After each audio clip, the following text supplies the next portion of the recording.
dāvaniņu draudzenei. Ātri! Pirms svētkiem ātri sapcējamies un uztaisam dāvanu draudzenītei, savai mīļākajai, labākajai. Un liekam iekšā proteīnu musli, liekam iekšā visgaršīgāko zemeņu musli.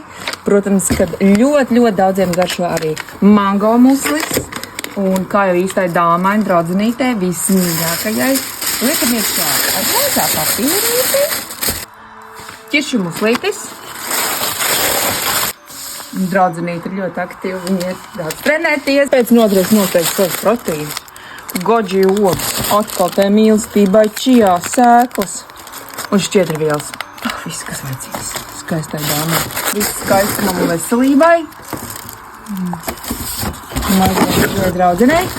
Gatavs!